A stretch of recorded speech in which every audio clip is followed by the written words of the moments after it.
शकेल की ज्या आमच्या भागामध्ये ज्या आश्रमशाळा असतात तिथं जे सेंट्रल किचन पद्धत लागू केली, जसं की एका ठिकाणी जेवण बनणार आणि ते 70-80 किलोमीटर लांब घेऊन जाणार आणि त्यामुळे ते जेवण खराब होतं, त्यामुळे विषबाधा होते आणि विद्यार्थी आता ते गोष्ट झाली गडचिरोली, कारण आदिवासी ज्या आश्रमशाळा आहेत त्याच्यामध्ये बेडची सुविधा नाहीये, पिण्याचं पाणी देखील नाहीये.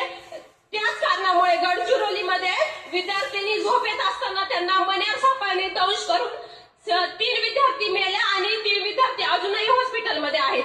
तर आमची मागणी अशी आहे की त्या विद्यार्थ्यांच्या पालकांना ऍटलिस्ट 1 कोटीची तरी मदत करा आणि ह्या सरकारने त्यांची मदत 4 लाखांवर मोजलेली आहे.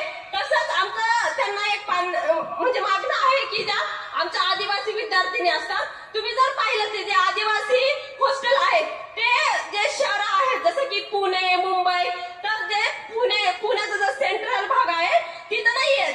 मांजरी, कोंढवा और इस वजह से जो हमारा शिक्षण है, हम जो पढ़ते हैं वो पढ़ने के लिए टाइम ही नहीं रहता, क्योंकि 4-4 घंटे हमें वहाँ जाने आने में ही लगते हैं. तर ह्या सगळ्या मागण्या घेऊन आम्ही मागच्या 10 दिवसापासून उपोषणासाठी बसलोय.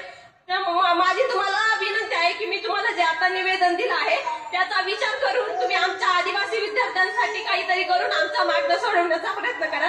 थँक्यू.